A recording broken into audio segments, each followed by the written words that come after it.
Hello, everyone, and welcome to Director Watch, an Awards Watch podcast that attempts to get inside the minds of cinema's greatest auteurs, explore what drives them, and maybe we go on a few unrelated tangents along the way. I'm Ryan McQuade, the executive editor here at Awards Watch, and joining me as always is my co-host, Jay Ledbetter. And today we're talking about the second, but technically in many people's minds, the first Paul Thomas Anderson movie. And look, Ryan, it's not just you today. I've got a pair of big, bright, shining stars that I'm going to be talking about this movie with, and I couldn't be more excited. So I'm ready for this. This is like Ethan last week was a fantastic guest. We talked a lot about stuff that wasn't Hard 8, but as far as Paul Thomas Anderson movies are concerned, this is kind of the start of the legend. So yeah. I'm excited for this one. And the movie's called Boogie Nights, since you didn't say it. Did I not say that? No, it's called didn't. Boogie Nights. There you go. Just helping you out, bud. It's what we do. Thank you very much. You know, it's just maybe you're excited. You're too excited. That's why okay. We got two big, bright, shining stars, and then me. I'm kind of the Scotty of this, the Scotty J of this episode. Just downtrodden, can't get a win. God, that sounds so sad. There's a lot of sad characters in this movie. Scotty it's also Jay. Yeah, but it's also like one of the most thrilling movies you'll ever watch. I mean, this is going to be an incredible movie. It's a really important movie too. It's kind of one of the biggest movies we've ever had to tackle so far in these series. Just a big, kind of, I think like an inflection point for a lot of people's careers, and especially for PTA and getting his name out there is controversial. It's wild. I mean, it's a movie about the porn industry. What do you expect? But we're not alone, Jay. And in doing this review of Boogie Nights, we are joined by a guest that has been on some of the more wild episodes. She has. She also got promoted. Yes. At AwardsWatch. Some call her the Amber Waves of AwardsWatch. Oh my God. It's our associate editor, Sophia Ciminello. Hi guys, how are you? I'm doing wonderful.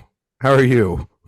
I am so excited to talk about Boogie Nights. I feel like, I'm always on these wild episodes, and I feel like that's what we need when we go Boogie Nights.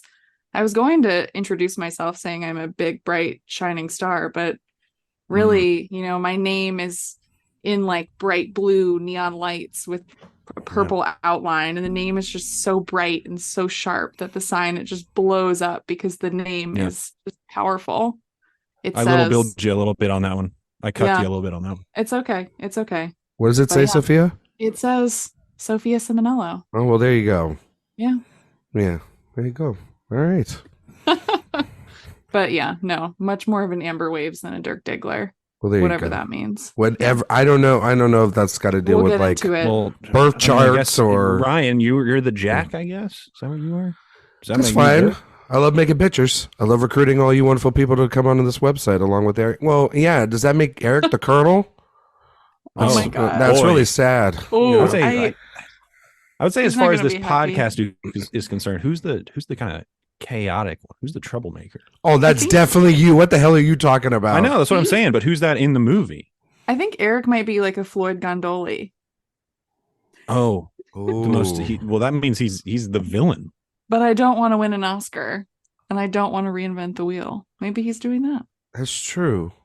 I mean, Jay, do you feel like you're like Reed Rothschild?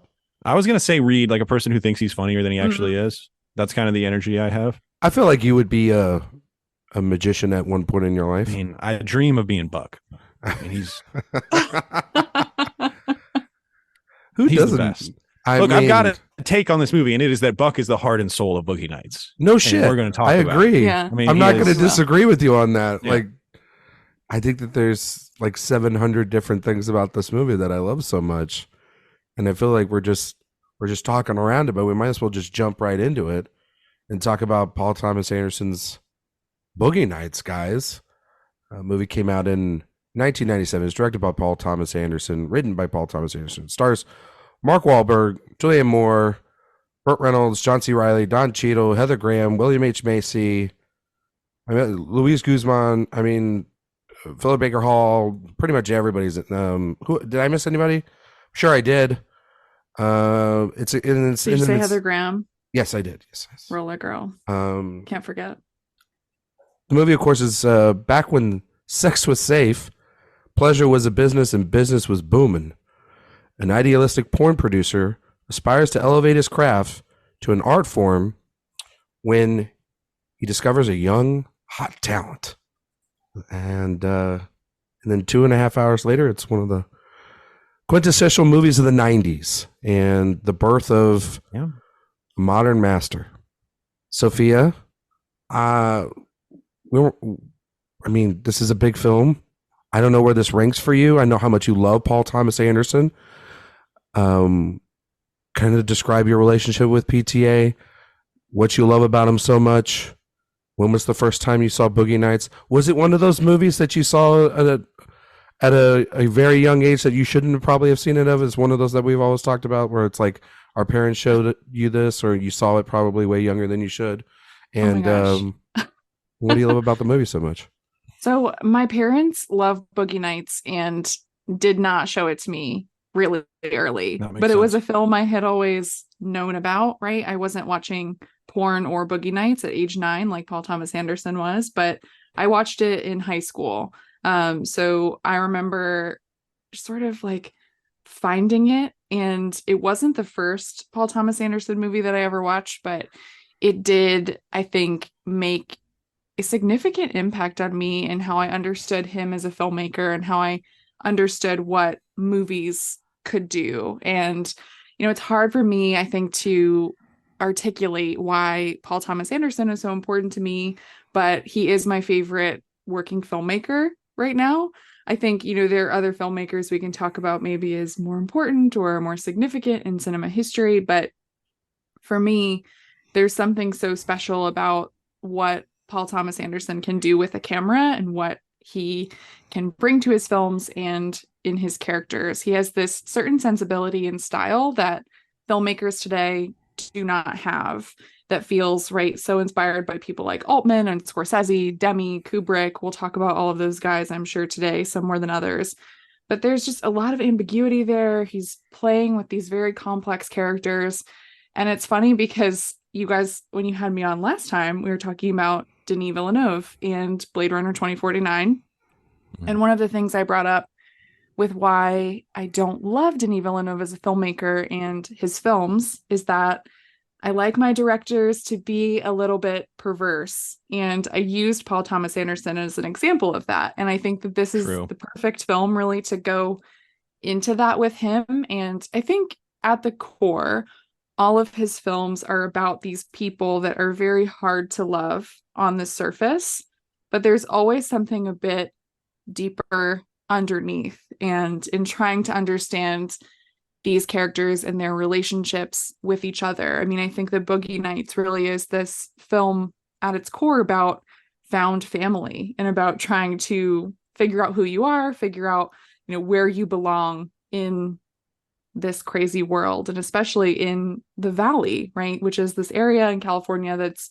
adjacent to Hollywood, and it's where PTA grew up. So for me, in where it ranks, it's definitely very high up on the list, but I love so many of his films that it's pretty hard to say, but it definitely fluctuates, I think, in the 3 to 4 range, where there are a few movies that I tend to like more, some of his later ones, but this is just it's a core text, I think, in trying to understand who PTA is as a filmmaker.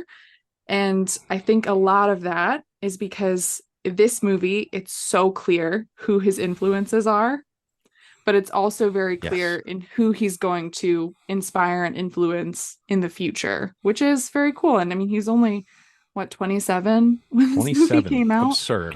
Which is crazy. That is just so absurd that he was able to pull this off and have, that much confidence in bringing this to the screen. But yeah, very excited to dive into Boogie Nights. What was that first movie that you ever saw of his? You mentioned that this wasn't your first, but yeah, my first one was There Will Be Blood, so a big one. Yeah, I think that was mine too. That was mine too. Yeah, it was all of ours. Yeah, it was the kind of the perfect age. And I thought, No, that's The actually not perfect true. age to watch that movie and be kind of befuddled by it, and Yeah. be like, movies can kind of be like this. It felt like really important when I saw it at the Yes. time, but also I thought it was so funny. Yeah. And there was something in me that was just kind of disturbed by it all and shaken, where I wanted to see more right away. Actually, I take it back. Punch Drunk Love was the first one I ever saw, but There Will Be Blood was the first one I ever saw in theaters. Punch Drunk Love is a weird first one. Yeah, it was. Yeah. Ethan talked about it last week. That was his first. And I liked it a lot. Least and favorite PTA. Even behind Hard at 8. I still like it, but it's just not for me. I get it. Yeah, and then I watched Magnolia, There Will Be Blood, and then I watched this after I saw There Will Be Blood in theaters. So I saw this at like 15. Yeah. So Jay, Boogie Nights. It's a big movie. What do you think of it? It is a good movie, and it's, I've seen this movie a dozen times. I love this movie. Most people love this movie, but I watch a movie for a podcast. I watch it with a little more of a discerning eye, and you definitely see everything that he kind of sets up that he will kind of follow through on for the rest of his career. Sophia, you mentioned found families. That is almost the defining trait of Paul Thomas Anderson. Almost all of his movies have that to some degree, and in some films it is the most important theme of the movie. And the thing that I also thought about as I was watching it this time was you see a fully formed filmmaker in this movie. But as I thought about this in the context of his career, I just kept thinking, wow, he would absolutely not include X thing or Y thing if he was making this movie today. And in so many ways, it is a movie made by a 27-year-old, but it's a movie made by a 27-year-old genius. Yeah. So it is anarchic. It is a little bit punk rock. He is trying to provoke to a certain extent, but he's also so gentle in his characterizations and kind of has this innate understanding of what drives people and how people in different circumstances can, or even people in similar circumstances can find themselves going in different directions. And there is a clear bifurcation in this movie. I'm reading that Adam Naiman Masterworks, Paul Thomas Anderson book, and he said structurally this is most similar to Full Metal Jacket, which I had never thought of before. Yeah, but totally makes sense. There is this act of violence in the middle of the film that completely reorients the movie, and it is a movie distinctly of two halves. And in the first half of the film, it's truly one of the most entertaining movies I have ever seen. Every scene is so memorable. This is one of those movies I could be like, if you want me to tell you how Boogie Nights operates scene to scene off the top of my head, I can pretty much do it. Yeah, we can just walk through scene by scene almost, I feel like, off of memory. Totally. Yeah. And it is relentless needle drops. I've heard someone, I can't remember who said it, but they say that every character in Boogie Nights has a theme song, which is pretty much true. I mean, it is just anytime a new character enters the film, it's some epic 70s disco song that you've heard a million times, and they're not the most subtle needle drops ever, but they still totally feel of a piece of the movie that they're in, because this is not a world of subtlety. And obviously it is so influenced by Scorsese specifically, and certainly Altman, especially I would say the latter half of the film is very Altman, and the first half I think is very Scorsese. So propulsive in the first half, and then there's so much kind of overlapping dialogue in the second half, and there's this large cast of intercutting stories that you see in so many of Altman's great films. But it is a wholly entertaining, wholly effective film that is also, if you want to ding it a little bit, it's one of his least complicated films. Yeah. Which is not necessarily a bad thing, but if that's what you like about Paul Thomas Anderson, I can understand you not having this like at the tippy top of his filmography, because he does get much more thematically complicated as he goes along.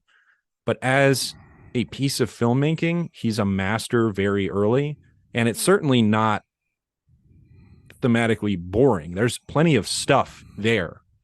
So it's a great movie. It is a great movie. I think I'm going to come into this conversation with some criticisms, but let me be clear.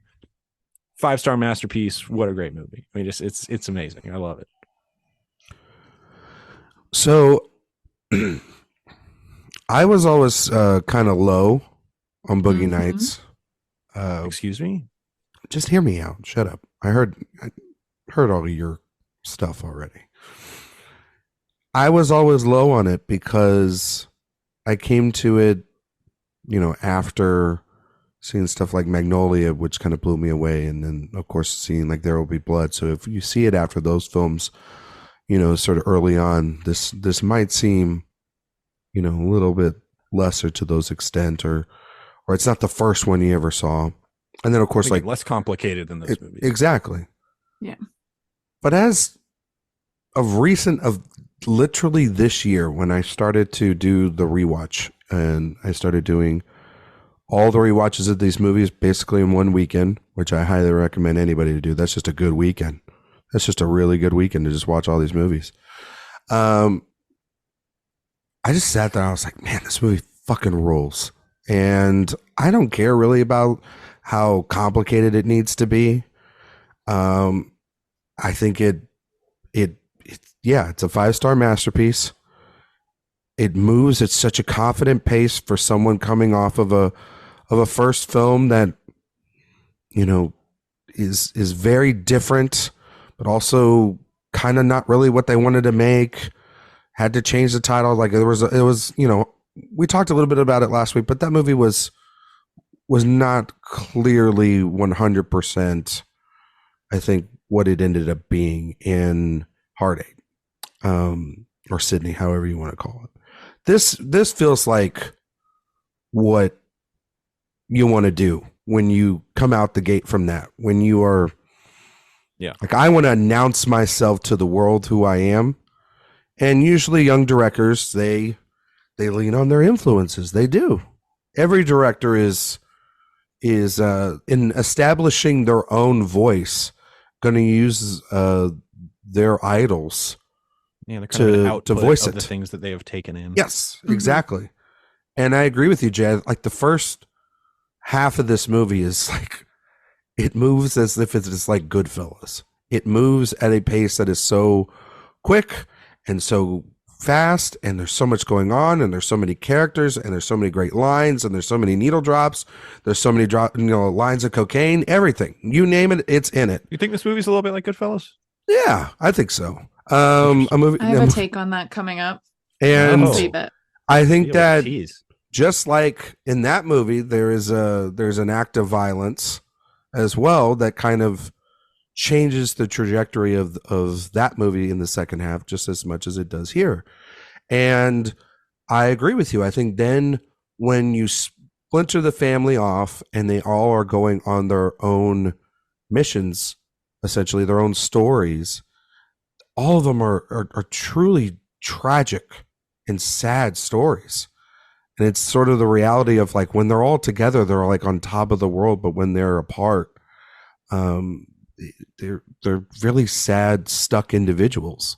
And that's what makes then like the final, I guess, like 4 or 5 minutes of this movie just absolutely melt me in my seat every time.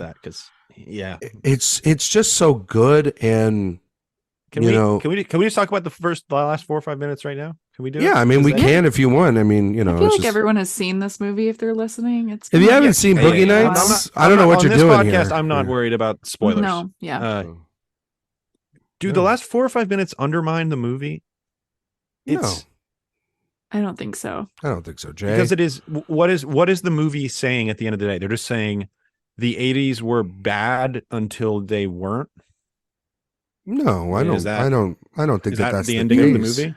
No, I mean, I think that they are bad, but like at the end of it, there is still, I think for me, Paul Thomas Anderson is always a filmmaker who knows how to land the plane. Like his endings are so good. And I don't think that undermines it. I think it needs just a little tiny bit of, I don't know if I'm going to call it catharsis, but just, I think seeing them together in a way, and they haven't changed that much. I think that Paul Thomas Anderson, what's important for him is that he's always committed to finding what the truth is for those characters. And he's big on saying that his characters don't change that much, regardless of what they experience throughout the duration of the film.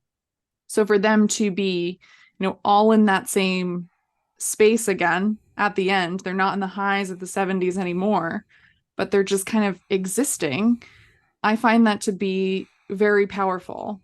And I think it's a very fitting end to it. And I think it kind of connects also with just what those characters have been through throughout the film. And I think that the final shot, that last scene, it's perfect with Dirk Diggler finally taking that out of his pants. It's like Jaws. Like you finally see the shark and you have to wait the entire movie. I would argue that is a fairly tragic shot. It is. It is. It is. Yeah, I think it's of lightness and dark. That's what he does so well. It's like, do you feel happy for these people?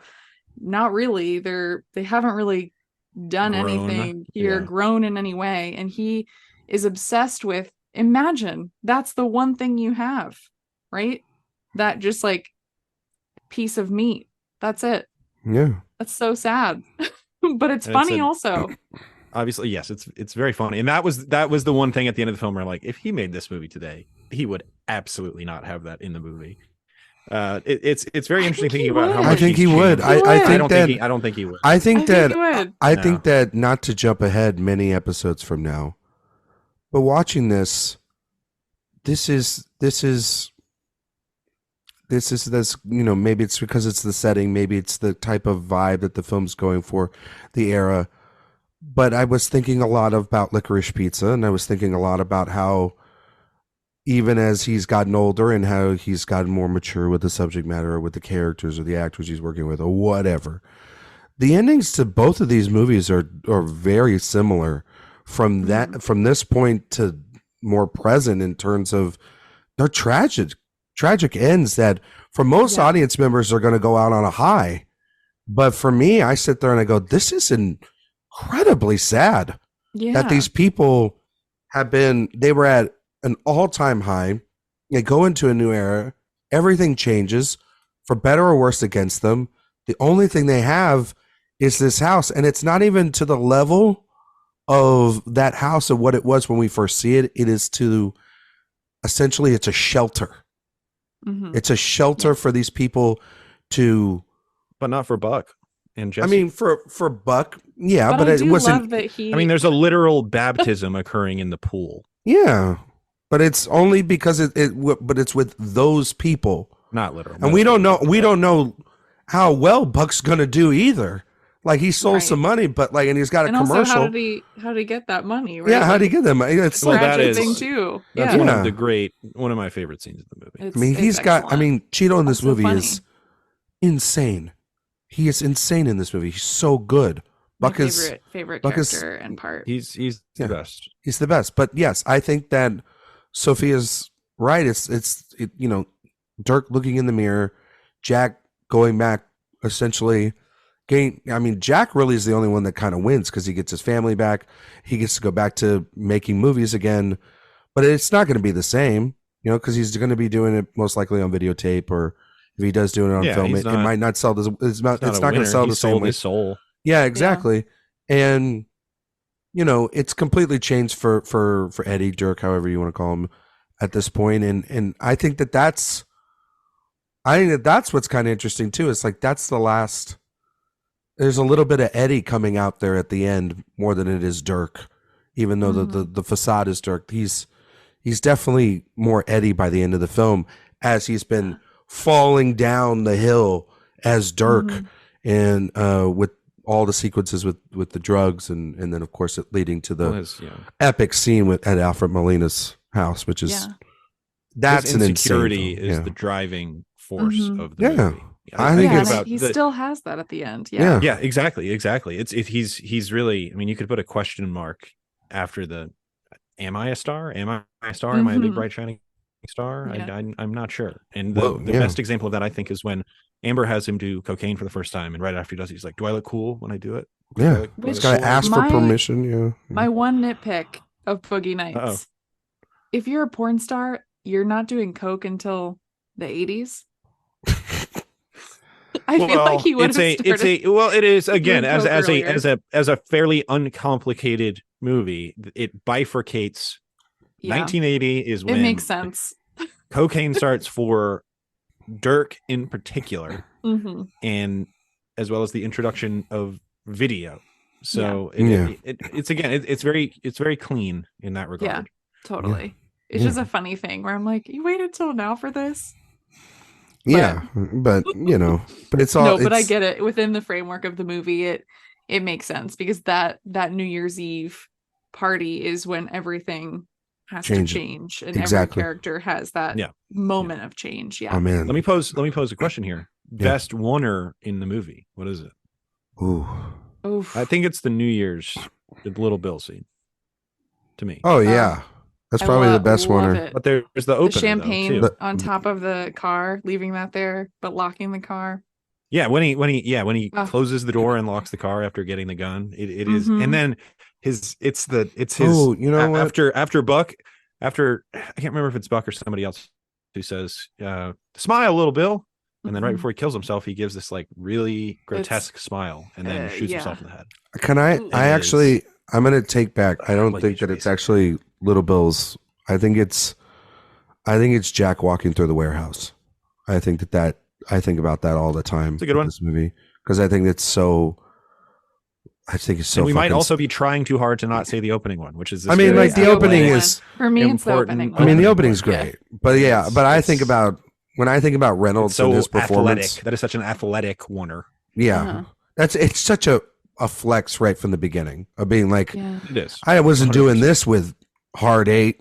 Move over, Sydney. I'm Paul Thomas Anderson. That is PTA making a point. He is making an announcement that I am now one of the important filmmakers. Yeah, he's pulling his meat out. Storytellers. You know what I mean? For me, I prefer it. My hot take is I prefer it to the Goodfellas one, which he's totally, I think, ripping off. Sure, I have another rip off coming later for a different movie that comes later, but I feel like the last scene is a ripoff of another Scorsese movie. I mean, Damien Chazelle, like, PTA, go ahead, sue him for copyright infringement. For Babylon. But every time I watch this movie now, I it's crazy. Yeah, the movie is less and less I hate. But anyway, no, I enjoyed my time with Babylon, but it is a straight up Boogie Nights remake. Anyway, but then is Boogie Nights a straight up Goodfellas remake? It's I don't think so. Is it a copy of a copy where they get a little bit less? No, I don't. I think that this a little bit of their sheen. Emotionally, I think that this is a lot more interesting and Goodfellas than Babylon. Oh yeah, no, I was saying the copy of a copy that gets deteriorated after each one. I derailed everything. No, I mean Goodfellas is one of my all-time faves. This is like top 40, 50 movie of all-time faves. Yeah, probably up there. But like Babylon, no, that movie, like Scorsese has still something interesting to say. I think he, with every character here, has something interesting to say. Babylon, I don't think is really that interesting. I think it's just Babylon is not. I really like Babylon. It's not in the same class as this. No. But I think with the tracking shot at the beginning, what I really like about it, I think, in that, with Goodfellas, what I love about that one is that we're getting that through Karen's perspective. She's entering this underworld, right? She's seeing what Henry Hill is all about, and it is, something that people have ripped off for decades and are still doing today. And I think PTA certainly does here, but I don't know. I think what makes this one a masterpiece is it's more fun, and there's something that happens where I just don't really know how he pulls it off. Like, it does not make sense in terms of the choreography of the scene. Like, we have a steady cam, there's a crane shot, but then he steps off the crane, we follow him inside, loop all around, suddenly we're with different characters, and these are just like nothing about this is easy to set up, and it just had to be this like incredible bit of writing and had to, I think that's where I see him just, you know, showing who he is as a filmmaker and who he wants to be. Mhm. And then immediately following that up with a scene that's handheld and using the camera in a different way to show this conversation between, I just call him Dirk Diggler forever, but Between Eddie.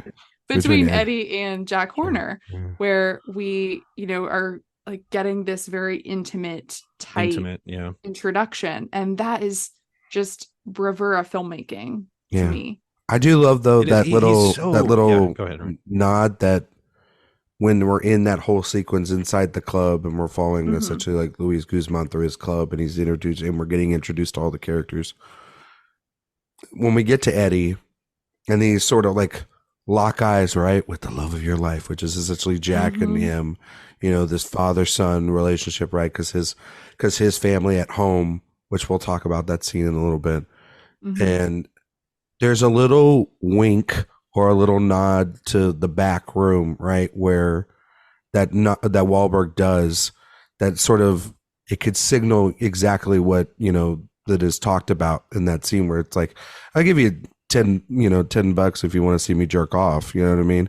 And that's not what this altercation's about, but there is this across the room fascination that probably Jack's done a dozen times before in his career. He's probably done it with Reed and he's done it with Buck before, you know, and he's telling them the whole spiel, but this is different. It feels different. You know what I mean? And then over time, it's really not that different. But then again, it comes back later. Maybe it is because you don't know how good you have it until it's gone, right? When he sort of separates and they leave and then he's going. That's why I think the shot of him in the video store in the video sort of conveyor belt, you know, warehouse, and he's watching his replacement. He's watching Dirk's replacement do essentially Johnny like Doe. Yeah, like the seventh sequel to Dirk's idea, and it's nothing. It's his emptiness. Versions are disturbing. Yeah, they are. It is really, the the 80s are about skis and violence. Yeah. You know, those are rough. A tough watch. But then I always think, but like the shot at the end when Dirk does escape from Alfred Molina and he's there, you know, when I first saw the film, I always thought that he was in his parents' house and that was his father. Oh, well, I've got I've got a big deleted scene that was supposed to happen after that. Okay. So the scene in the screenplay that was supposed to happen after that was him going back to his parents' house. Yeah. And who is there is his ex-girlfriend who now lives in that house. Interesting. And he walks in and is like, where are my parents? Oh, they were killed in a car accident. They were hit by drunk Johnny Doe and they died. What? Yeah. This was apparently in a test screening too, and someone had people were freaking out because they showed the car crash that the parents were broadsided by another car, and it tested very poorly, and it was. Yeah, I don't think it's. I mean, for a movie that escalates to high levels drama, that is a step too far. I think that would have. I think that's a good cut. And her being in the house, it's that's the weirdest part of it. Yeah. But that's a 27-year-old, you know, listening to a focus group and realizing, okay, maybe I have gone too far. Maybe I. Well, there's also famously also in this movie or during the making of this movie, after a test screening, one of the studio people handed him a page with notes on it. He put it in his mouth, chewed it up, and spit it out at his feet. Gotta love it. So he was a little bit of a problem child on this one. Hell yeah. Well, I think I think it worked out though. For that cut. But no, I think back to that scene and you take that deleted scene out, thank God. And it does almost, because when I first saw it, I was like, is he talking to his parents or is he talking to Jack? And now I know it's Jack because I've seen him many, many times and you can see the house and everything. But it would be a conversation in most movies that he would go home and that he would essentially he'd get away from, the drugs and the porn industry and everything. And he'd go home to his parents and he would essentially live a normal life. But that's not where his family is. A drunken yes, she kicks him out and everything, which is There's a very interesting conversation to be had about the scenes with his family in this movie. His dad in this movie is a really fascinating angle that I think you could talk a lot about. Just how passive he is. I was just going to say, he's super passive, just super a guy that's just like, I don't want to fight it. Just whatever happens. Apparently PTA had a really bad relationship with his mom for a really long time. Yeah. And I think, he and his dad sort of, they had a pretty good relationship actually, based on what I've seen. Whereas he was also Magnolia is so much about broken father-son relationships, and they ask about it, and he's like, it's not really my life, but it's important. He also had like a surrogate father. I mean, also too in the industry, because that was who Robert Downey Sr. was. He spent a lot of time with them. Yeah, he's very close with the Downeys as well too. You see, this movie has that tinge of Robert Downey Sr. provocation to it. Yeah. I'm not sure his other stuff really does. Yeah, exactly. There's a lot of revere for him there, but no, I mean, this, God, where do we even keep going from this? I mean, there's so much. One of the things, just going back to that scene when Jack meets Eddie, and I was thinking a lot, and I think it's why it's fun to rewatch these movies, and I can't even tell you how many times I've seen Boogie Nights, but I was thinking a lot about these like central characters in his movies, often men, and what happens when they meet someone that they're really interested in. And I was thinking a lot about Reynolds and Alma. Yeah. And in that scene in Phantom Thread, and in Adam Naiman's book, he talks about how this scene can also be kind of connected to There Will Be Blood. Like Daniel Plainview discovering oil for the first time. It's like, what happens when you, or the Master, what happens when you, as a person who is good at your job, but maybe stuck in a particular place, what happens when you strike gold or find that person that can take you into the next phase of your life? And ultimately, all of his movies are about these, it's found family, but also these broken relationships, or these relationships where the power dynamic constantly shifts throughout. So I feel like that, that relationship is so interesting and really is like the core of the film for me. And the fact that Burt Reynolds plays Jack Horner is also just it's such a great piece of meta casting. But it's so fucking good. The phrase that movie. Ethan Warren used in his book to kind of speak to what you're talking about, Sophia, he called it the seductive power of surrogate family, which speaks to kind of also there's this level of malevolence that it can have. But there's also so much love there as well. But at what point does kind of that love turn into this power imbalance?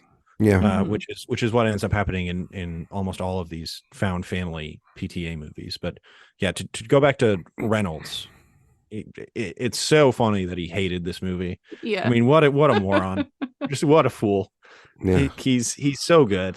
And I mean, this could have really been the start of his comeback. This was his Travolta Pulp Fiction, and he rejected it. He rejected it. Well, it just was a movie that he plays it so well. This is I don't think, I mean, the different people that they wanted to, or was potentially like offered the role of this, or were circling. I mean, you got like Bill Murray, Harvey Keitel, Albert Brooks, Sidney Pollack, Warren Beatty. I do want to speak about that one. I think that Warren Beatty would have also been an insanely great choice. I think that Albert Brooks would have been amazing. That would have been.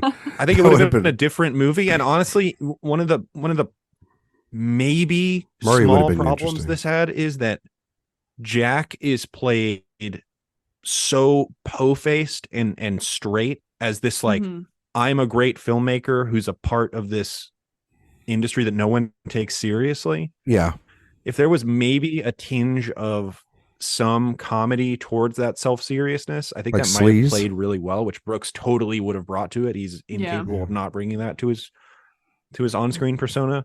But obviously Reynolds is fantastic in his own right, and him playing it so straight is kind of the point. And it's also the start of Paul Thomas Anderson self-mythologizing, which he gets better about as he goes on.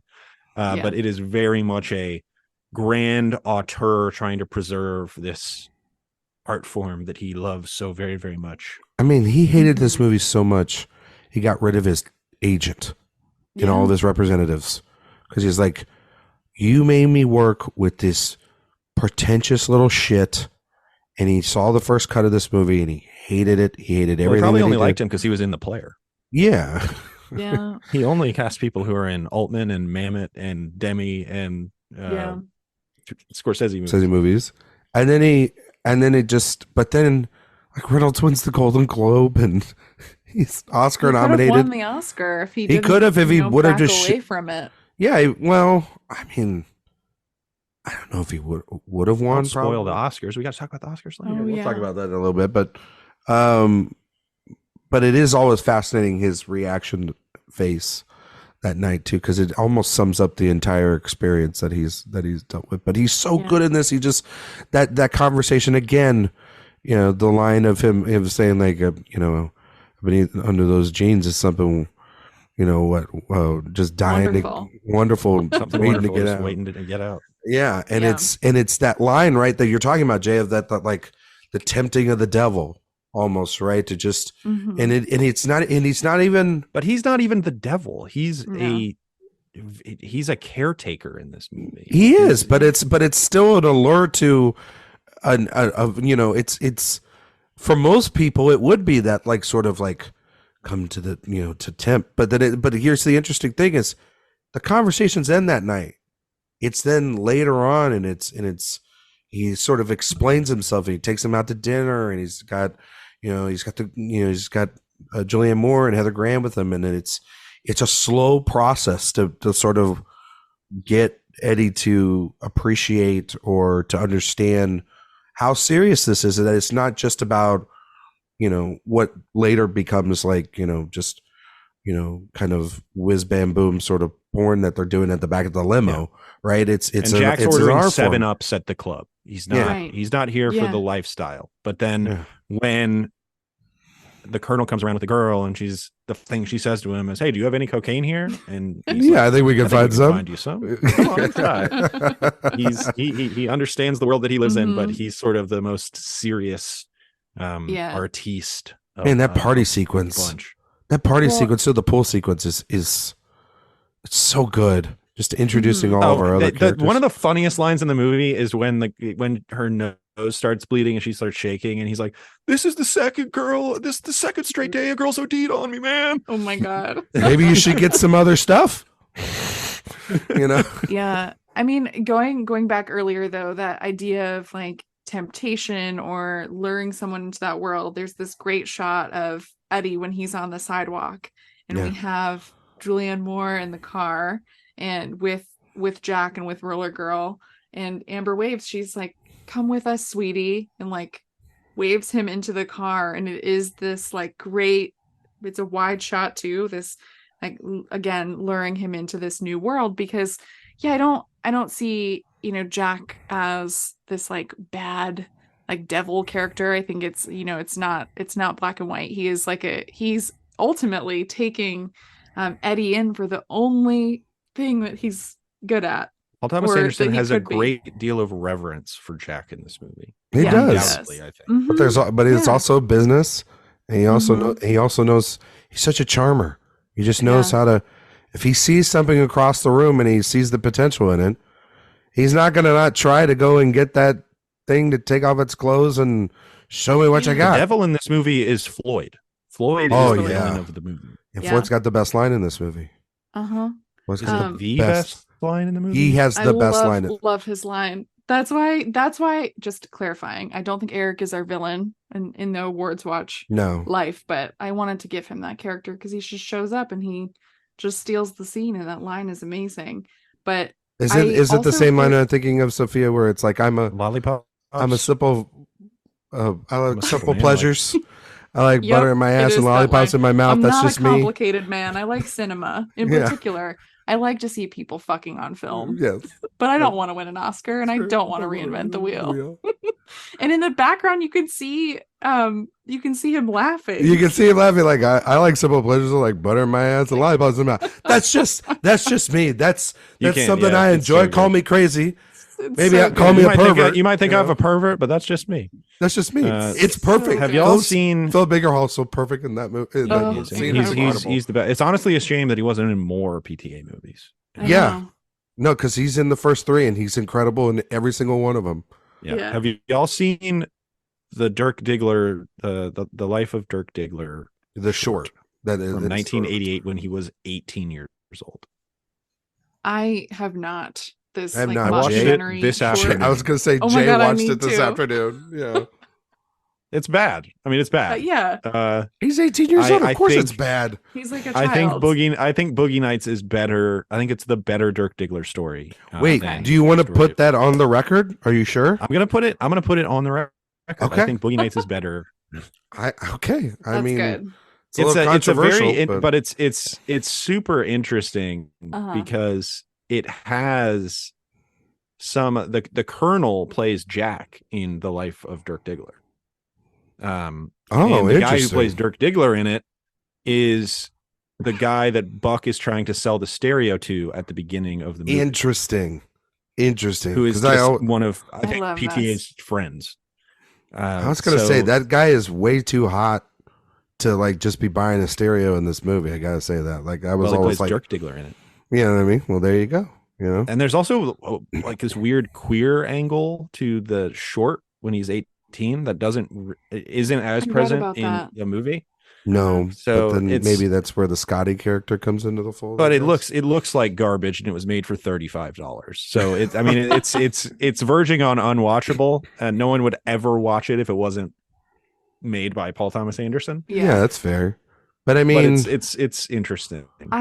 I love though the idea, right, that he's this like kid from the valley, that he grew up in that type of world, that his dad is Ernie Anderson, who's this like famous like and voice, his dad narrates right? the story of Dirk Diggler, the Dirk Diggler story. I'm gonna watch this, and I think it's just funny that he grew up around porn, and when he talks about this, he talks about it rather earnestly and says like I loved it for the stories and the characters too, which is just I mean there's an argument that he's almost too earnest about it in the movie. I think so. Yeah, I think that's part of it too.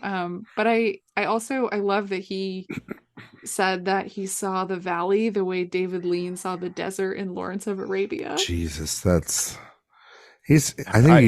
hope he said that when he was 28 and not when he was 45. But it was from an interview around the time of Boogie Nights. Yeah. So he was in his 20s still. That's not worry. He's got some wild, probably regrettable quotes from when he was. But you know what's crazy? He was on one back then.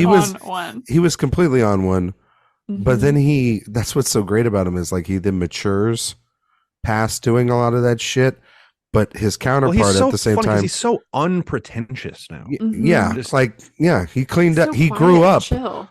Unlike thank you, Maya Rudolph. Yeah, unlike Tarantino, sometimes that still puts his foot in his mouth and talks way too much. And you'd be like, maybe you should be like your buddy Paul and just go away a little bit more and not talk. But yeah, no, you talked about Sophia. You talked about Amber and. I think Julianne Moore is so incredible in this movie, and just from this, it's so interesting as it's like, you know, Jack is essentially the father figure to everyone here, and she is this motherly figure. I think of the cocaine sequence with her Roller Girl, and it's this sort of talking without talking about the regrets that they have, and they're sort of, you know, I mean, it always breaks my heart when I'm gonna call you mom, and you don't. Yes. Yes, yes, and it's so heartbreaking. But then, like, there's also too, it's like the way she treats Dirk, Eddie, however you want. She treats Wahlberg throughout the film, but then also while she's taking care of everyone, her real life with her real child is completely falling apart. She has no control over that. I think it's one of Moore's best scenes she's ever been a part of. Is right after she is in that deposition room and she's having to sort of explain who she really is, and that's just that breakdown that she has. It's so heartbreaking because she's got nobody on her side, literally. Yeah. In that moment, it's just her. And also, she's a coke addict.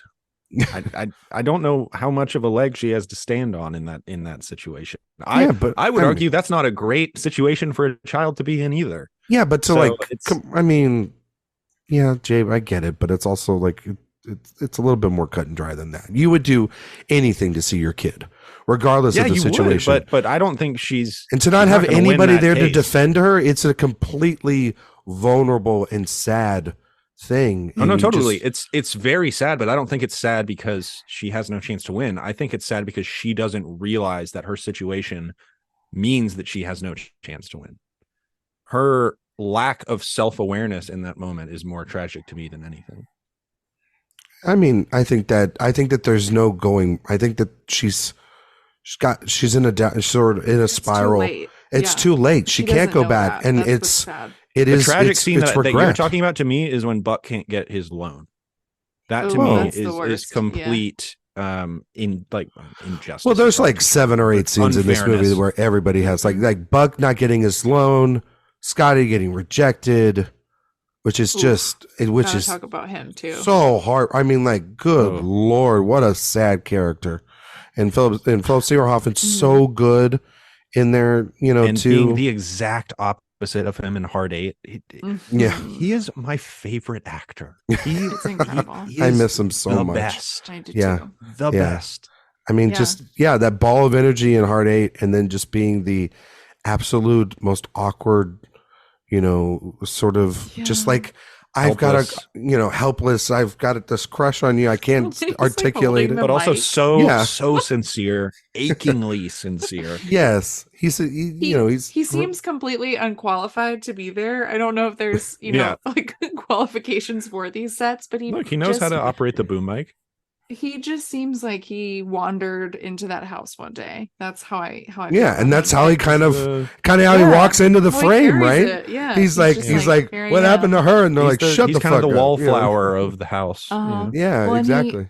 One of the funniest things about Philip Seymour Hoffman in this is that he said that he wanted to dress like he was 14. Yeah, as the character. Those were the conversations he had with Mark Bridges, where he wanted it to look like he just didn't buy new clothes from when he was a teenager. You get a lot of PSH midriff in this thing. Yeah. And they ended up just borrowing William H. Macy's clothes and putting Philip Seymour Hoffman in them. His character's costumes. I love that so much. Oh my God.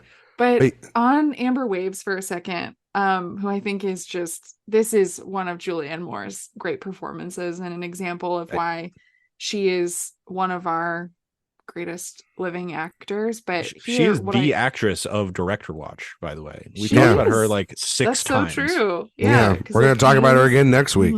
Like Haynes and PTA. Yeah. But for me, this character is someone who exists before the world of the movie and after it. And that's a really hard thing, I think, for an actor to achieve. Like, the character feels so, as cliche as it sounds, real, and like in her loneliness, in the ways that she plays with the comedy in the movie too. Like when she's in those scenes with Eddie, right, as Amber Waves and Dirk Diggler, like it's funny. Like her line readings of that ridiculous porn dialogue, but also in the scene that you're talking about when she breaks down and realizes that it's over and she's not going to be able to, get custody or see her kid. So yeah, it's a performance that has so much range to it. And again, just feels like it's so explosive and so much bigger than the world of the film, which is already incredibly expansive. Yeah. No, as far as American actresses are concerned, she is one of the bravest, most willing to bear it all, both physically and emotionally, certainly of the last 30 years. Yeah. I think of her performance in Shortcuts, which she's unbelievable in. And then obviously PTA saw her in a Robert Altman movie and decided to put her in his movies. I mean, But I mean, she's She's wonderful in this movie. She really does. I mean, the complication with her character is she is one of the most Oedipal characters in history. Oh my God. When you think about the context that she operates under, where she is this motherly figure, she takes great pride in being kind of the mother of the group, but she's also having sex with these people very regularly. Mm-hmm. It's extraordinarily complicated. I called this one of his most straightforward movies. Amber Waves is anything but a straightforward character. There is a lot to dig into there. And Julianne Moore is just willing to do whatever it takes to bring that complication to the fore. So it's I mean, in a career of incredible performances, this is definitely one of her best. Yeah. And then, I mean, I've kind of talked about him a lot, but I think at that party when we first meet Buck, and they're talking about the rodeo clothes or the cowboy clothes. I mean, we see him before. Yeah, it's like, oh, it's gonna make a comeback. No, it's been out for 6 years. Like no one dresses like that anymore. And just, I don't know. It's part of my backdrop tonight. The stereo store scene is just the stereo store, but like hi-fi. Those are the two most important things you can have in your stereo. I sent this to you, Sophia, the other night. Just the photo of him sitting by himself on New Year's Eve, just sitting there with the funniest shot in movie history. It's so funny, so but it's good. Funny. It's so funny, but it's also so sad. It's like it's this great. It's, I think, exactly what I love about PTA so much is that, like, in these moments of real, like, sadness for these characters, he finds that dark humor so well.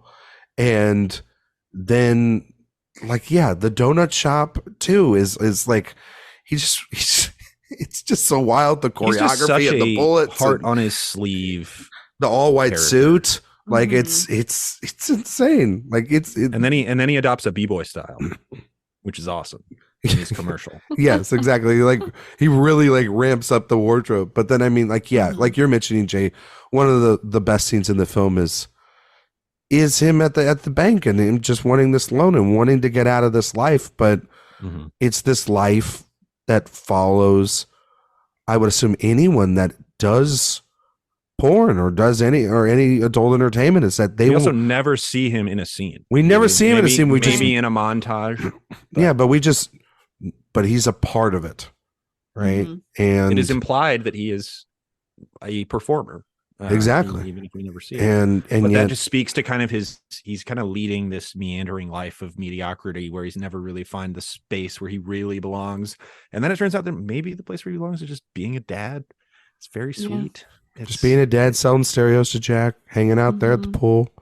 You know, his wife's making all the portraits, including the portrait of William H. Macy at the end, which is absolutely one of the funniest jokes of this movie. And I don't think people, if it goes by, I also think it's right down the hallway. It's so sweet too. It's down the hallway, literally where he shot himself. Yeah, it is a truly terrible portrait. It's so funny when they're painting. It's so bad. Oh my God, I love it. But then, can we talk about Wahlberg? I think it's time. I think it's time. I think we danced around him. I would like to make the case. I think that this is Mark Wahlberg's best performance, and he's never got any better ever since then. I mean, the only other argument is The Departed, probably. Maybe, but even that, like, it feels like that's like him on a Sunday afternoon. You know, it doesn't feel like it's actually a stretch. If that's him on a Sunday afternoon, let's get him filming more on Sundays. I mean, for sure. I know he's a man of God now. Listen, you got to fit it in between the second round of golf that he does and the fourth shower. But I think that maybe we can get that into the shooting schedule. I mean, he unfortunately lives in Columbus, Ohio now, where he has a car dealership and a number of restaurants. Really? He lives there? Is that true? Yeah. Oh my God, I'm so sorry. He goes back and forth between Columbus and a number of places. But yeah, he is a Columbus staple now. I mean, I think before you even start talking about him as Dirk Diggler. Why? How did that happen? Tax codes? I don't know. Good. I truly don't know. I mean, good real estate out there in Columbus. Yeah, right? he he has a He has Mark Wahlberg Chevrolet in Columbus. Jesus Christ. Mhm. Jay, you gonna go buy a That place car? does great business. You gonna go buy a car, Jay? I'd buy a car for Mark Wahlberg. Yeah, you would. He's all over Ohio now. Comes equipped with Daddy's Home 2 in your glove box. You know. I am looking at. I mean, let's look at Wahlberg. Yes. I really think it's this or The Departed. I mean, he's good in Three Kings. He's good in The Fighter. It's this. Planet of the Apes. Yeah, Planet of the Apes is definitely up there. No, I mean, it's this or The Departed. I mean, what? I might argue for The Departed, but I think it's this. I think it's very close. I think Departed, The Fighter, and this. Those are the best. Maybe Three Kings. That's it. Like, he hasn't made a interesting performance maybe in like 15 years. You know, maybe 10 years. He's become action guy. He's like guys. Well, since The Fighter, which was 2010, I guess. So. Mm-hmm. Yeah, so it's like 13 years. His filmography's pretty rough. I mean, he starts Father out. Stew, I forgot that was a thing. Oh my God! He Remember was Father in Stew? Scoob. He was in Scoob. He's in Transformers Ted, movies, obviously. Ted too. Yeah, Pain and Gain, which I've never seen it, but I've heard it. Like, people really love that, as you know, like they'll stand by that for like a Michael Bay film. That's not Michael saying Bay much. heads love Pain and Gain. I mean, it's like he's producer of Entourage, obviously, Transformers films. But you've got to put this movie in the context of where he was at the time. He was Mark in the Funky Bunch. Yeah, he was a gamble. But I think also when you talk about him right here in this moment, I mean, he done like Renaissance Man was his first. I guess he had already done Fear.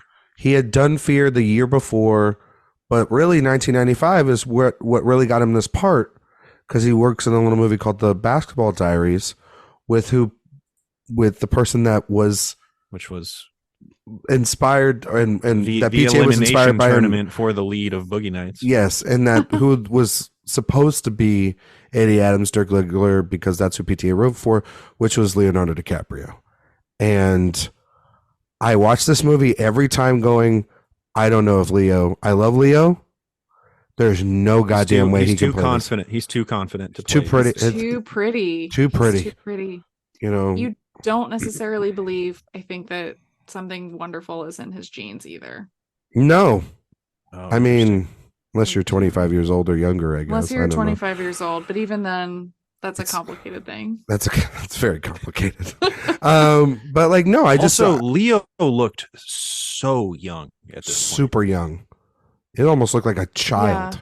You know what I mean? I just don't believe Leo as someone who needs to like be plucked from obscurity to go into the porn industry. Like, he doesn't. He looks like a star already. Like, I mean, he just Mark Wahlberg's very handsome in this movie, but not in the same way.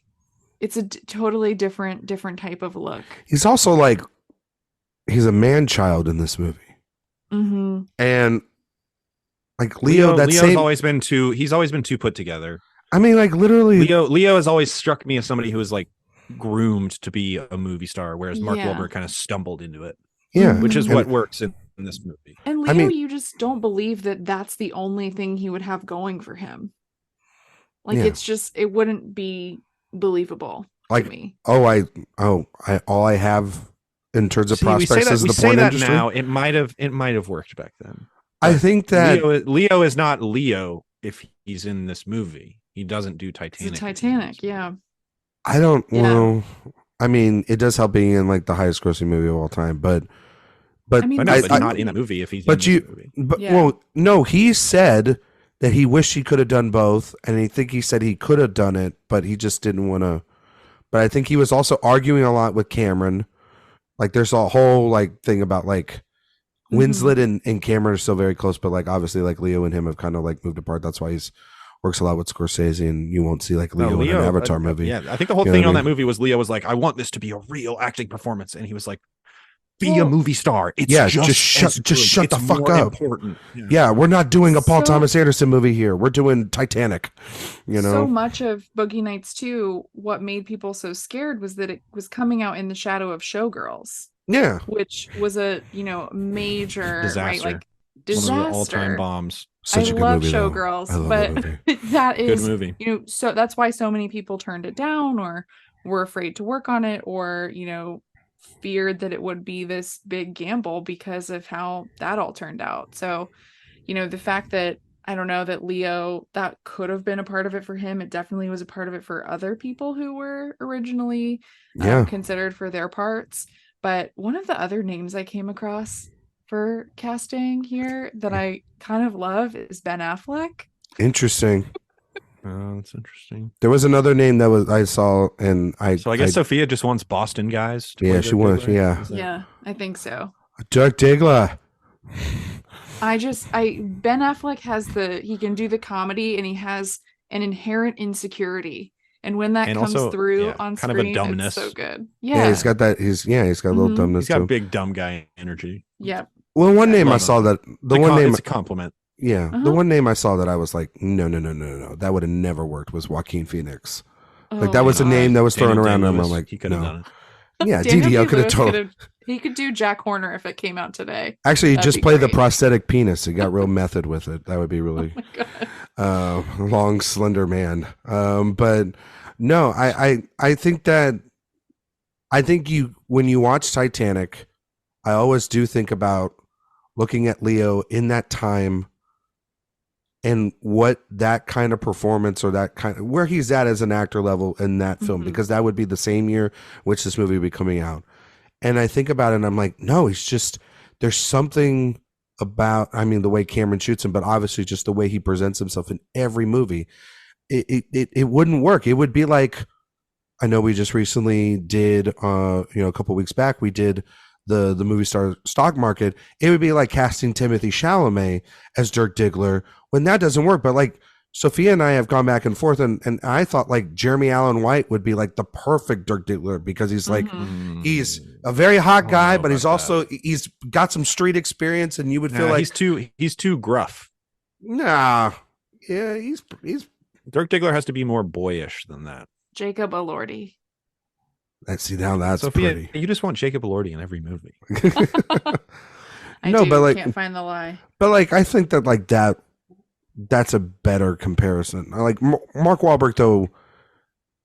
He's got like the Calvin Klein ads. He's a very like Mark Wahlberg has zero wear and tear on him in this movie. He is just such a fresh-faced, naive, quasi buffoon. Exactly, and it works. The dumb guy energy. I think you need it for this. And I think weirdly enough, that when his mom's ripping the posters off the wall, and he's going, "Don't do that." Don't that Mark Wahlberg that shit that he does in like The Happening now, right? Like, no, why you do that? Like, I could never see Leo pull a scene like that off. Like, I've seen Leo do multiple movies. Even now, dozens of movies, he never really nails a scene like that where it's super desperate, super emotional like that. That's not who he is. And I think Wahlberg couldn't do Catch Me If You Can. No. He could not. No. Plenty of things that Wahlberg cannot do. But that's kind of the two things. There's the good thing. Confidence man and the unknowing dimwit fake confidence man. That's Wahlberg. Wahlberg can't totally sell it, whereas Leo, you feel like, is a step ahead of everything. Yeah. That's kind of his actor. Well, he's gravitating towards after working with James Cameron, although Leo Steven Spielberg now. That's kind of his lane. And Martin Scorsese, and then Mark Wahlberg's making Ted 2. Like that's where he's he's making like he's totally working with David O. Russell. You know what I mean? Like it's he's making the perfect storm. He's doing Uncharted. He's making like shit like that. You know what I mean? Like he doesn't ever work really with someone like this for a long, long time until Scorsese with The Departed. And even that, David O. Russell was a big deal for a long time. Yeah, not to, I won't think to the level of PTA. The Fighter was a prestige, important Oscar playing. That was a big deal. Yeah, but I wouldn't say he is David O. Russell's to the level of someone like Paul Thomas Anderson or Martin Scorsese. No, sure. But nobody does. But back then he was a director that people wanted to work with. Yeah, he was very in demand. Making these Oscar baby prestige things. Mark Wahlberg is a person to not take seriously anymore. That is Yeah. No, you can't. Yeah. Yeah. But that's just Mhm. like, that's why I think he's like the best he's ever been, because he's also just super great in it, and you buy into him. You buy into his rise and climb and fall easily, and he's you can easily see that he would go into the he'd be like, yeah, sure, Jack. If you need me to do it again, I'll do it again. Like, you know what I mean? Like, I'll go another 6 takes if you need me to do it, and then like at the end, totally be at the point where he's like, yeah, I'm the biggest star in the world, and you're gonna respect me, and I buy every ounce of this performance from him, because this is exactly weirdly who he is. Singing, him taking on the singing career. Oh my god, the singing career is so fucking funny. hilarious. It's so funny. It almost feels like it's like PTA just fucking clowning around with him at that point. Like it's like he's just trying to make fun of his music. Wahlberg is in on the joke on that. Oh, so he's got to be, because if not, but also too, he's now, because of his religious, I guess, connections and everything, he has denounced the shit out of this movie too. Yeah.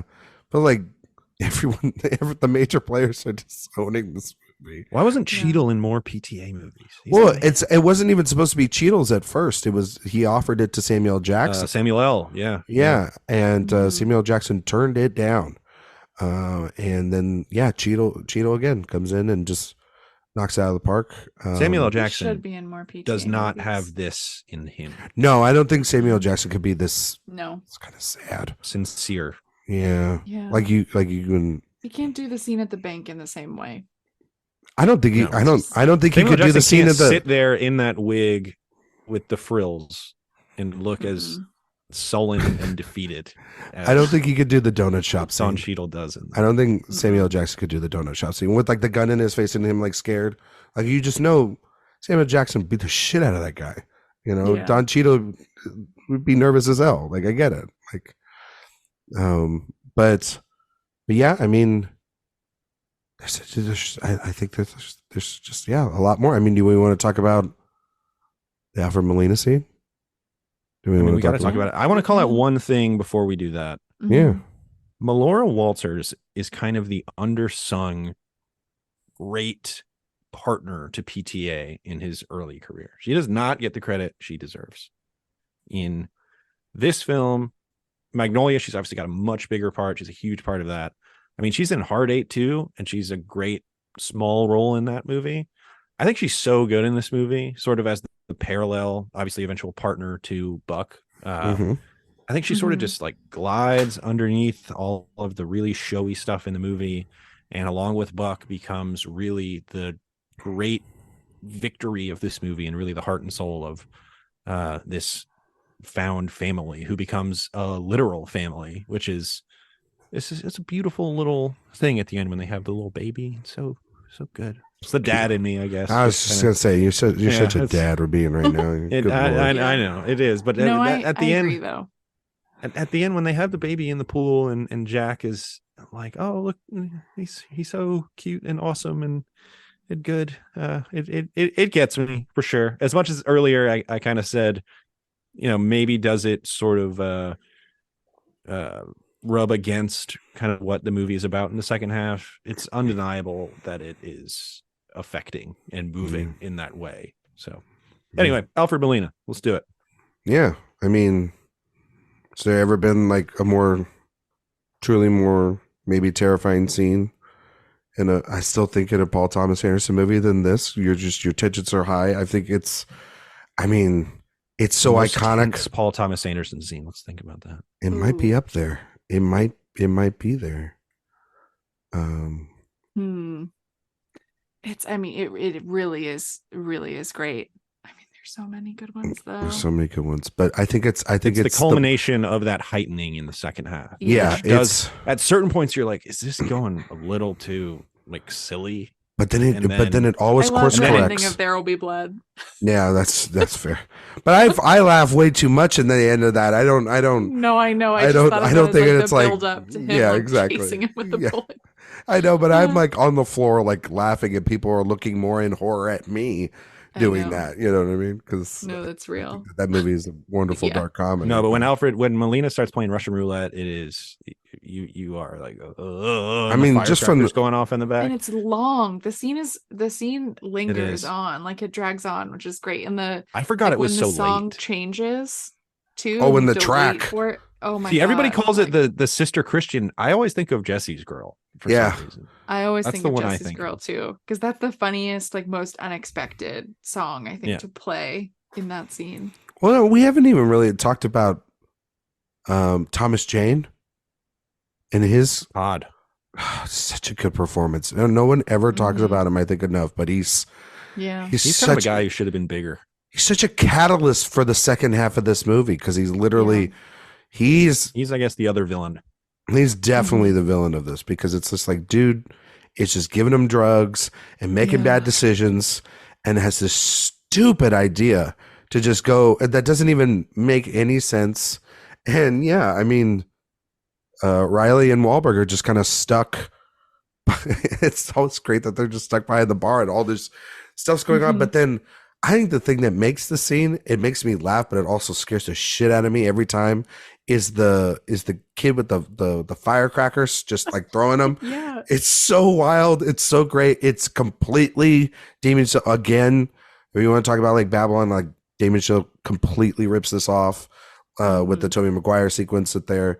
But it's just so, it's just everything building up. And Melina is so captivating in this scene. It's incredible. Just like talk about a scene stealer.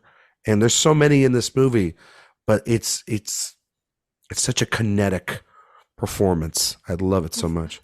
I do too. And there's something just so off about him. Like the way he's dressed, the way he's carrying himself, where you're just like, anything can happen at any moment. You have no idea. And even though I've seen this movie dozens of times now, countless, I still am anxious when I watch this. Are they going to get out of there? You know what I mean? You forget how it ends. There's a great another name and quote about his performance in this scene. He describes him as being jacked up on the idea of being relaxed, which I think is a great way to describe his performance. Great. I love that. I love that. But it is. He's got like the robe on, and he's just so. And also, what is the music being played on? A video cassette, the most evil thing on earth, according to this movie. Exactly. It's no wonder this man has become just a cassette, not a video cassette. Yeah, but it's no wonder that like this, PTA has become like one of the sort of, savior of celluloid and cinema, because like he's saying early on, like, I don't want film to go away. Like, film's so important to me. And videotape, I mean, it goes back to the New Year's Eve scene with Philip Baker Hall and Reynolds. Of like, videotape's the future, and it's like, I don't give a shit what the future is. Like, I mean, it's so that's funny not what I want to do in the context of now, where everybody's trying to preserve the theatrical experience, and also there is a tinge of anti-franchise filmmaking in this movie too. Yeah, and just thinking about this being 25 years old now is so fascinating. Well, it's funny. He was an early adopter of being a hater, although now his thing now is being not a hater. He says never insult any movie because it's a miracle it got made in the first place. I mean, it's like we said last week. He's like a guy that'll talk about like, well, it's also, I think it's because he's had his kids, and he's married now. He's lived a life. Yeah, I mean, that'll soften you, I think, a little bit. No, disagree. No, not like rolled the tape back 5 minutes ago when you got all soft in here, right? You know what I mean? That'll never happen on this show. Also, shout out Thomas Jane, about a decade later, would return to the themes of Boogie Nights by starring in the series Hung. On HBO. That's right. That's right. Yeah. Because it's not TV, Jay. You couldn't escape. HBO. HBO. Yeah, exactly. Is there anything else, guys, that we haven't talked about? Or there's plenty. There's probably dozens of things. So much. I mean, I think one of point it all. One of the roughest scenes in the movie for me is when Jack goes to after the colonel's arrested, and that's Reynolds' best scene, I think. Yeah. Well, and then his just seething disappointment is so effective. It's But such a great piece of quiet performance, which is something that Burt Reynolds is not really known for. Yeah, so that's true. But PTA just leaving that camera in front of the colonel, and you just read the lips are like, "Are you my friend? Right, Jack?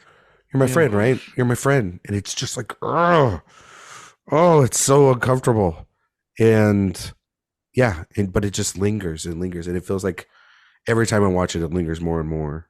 But yeah, that's a scene that I think about all the time. It's probably like the Sophia. You said that there was another Scorsese reference that you no, not was it Scorsese. Another movie? It was just to the Babylon. Oh, it was on the Babylon thing. Okay. You were going forward. Okay. Yeah, going forward. I mean, I think I might have alluded to it, but the last scene is a complete Raging Bull ripoff. Well, yeah. Well, yes, that is true. But also, I'm not the biggest fan of Raging Bull. I prefer Boogie Nights to Raging Bull. Correct. I rewatched Raging Bull about a month ago, and I am all about Raging Bull. That movie is a masterpiece. Maybe Sophia, you and I, maybe we need to give it a reevaluation. I don't know. Maybe. It is such a hard watch.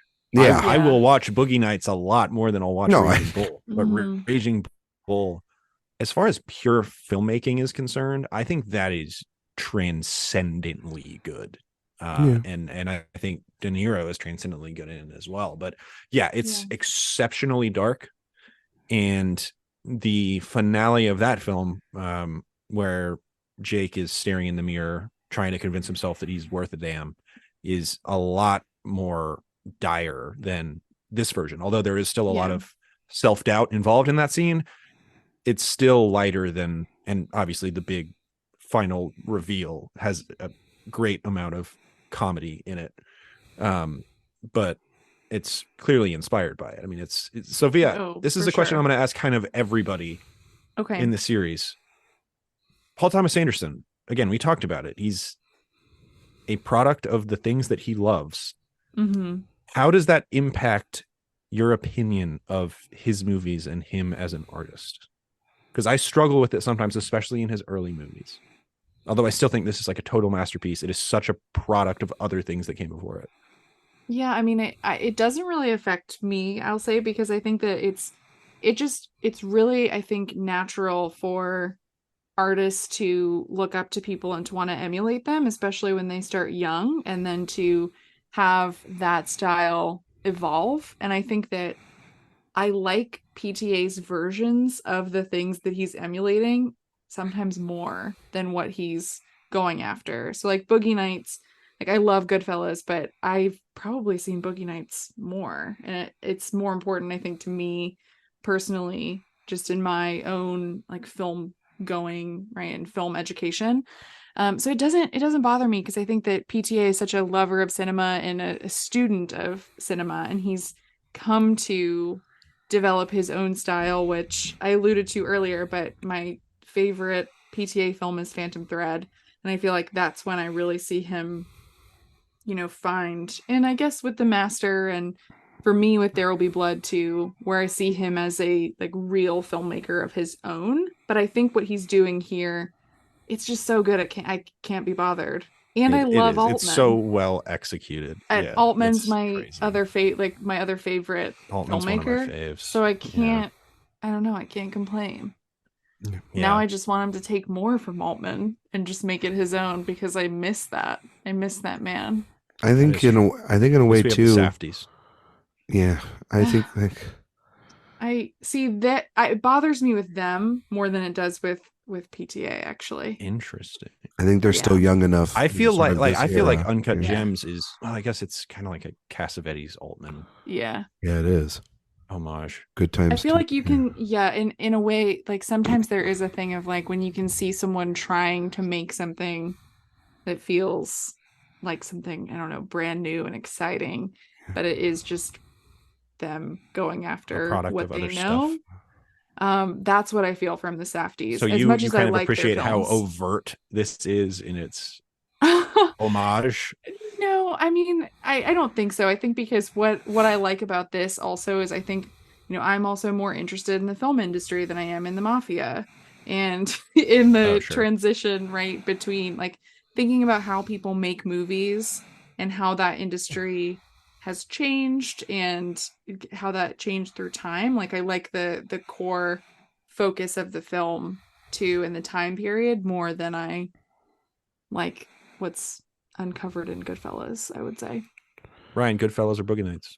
Well, I mean, it's Goodfellas, but I mean that's I mean, they're both incredible movies. I love them both. I mean, you know, I think I love them. I don't, you know, I think that I don't know if I'm going to have to say this every single time, but like this, I think I definitely have to say this here is that like with a movie like this, he is clearly leaning on the things that he loves most, but he's making something so special of it of his own. And I think a lot of other directors, it takes them more movies than I think PTA does in order to get out of his trappings. And it's less and less and less as we get closer and closer to the end of the series. I think some people are still stuck in their appreciation or their tendencies that lean from other directors, their influences. And so, and like the Safdies, I don't think that they're there yet. I think that they've still are doing. I think that like when the Safdies, I think they have kind of their own voice. When the Safdies go into the Criterion closet and they talk about all the movies that they like in there, and then I'm like, oh yeah, you're talking about all these movies that inspired you. Okay, I can see that all now in your movies. It doesn't also though make their movies less for me. It just means that now I can see all those things, and that's I think the thing here. It's like I can see that the second half is like Altman. There's a little bit of Jean-Luc Godard and Godard in here. There's a little bit of definitely a lot of Scorsese. You know, the needle drops, all the stuff. But he also over time becomes so good at taking all those tools and making them his own. Like I think when we talk about like something like Inherent Vice or something like Licorice Pizza, when he's got needle drops again, or working with Johnny Greenwood with score and how he effectively drops that into. I think he's fully his own guy now. Yeah, I mean, like I don't, you know, I think that, and I think that it was anything for me. Yeah, really. He can do anything at this point. Yeah, and I mean, like, I want him to make Punch Drunk Love.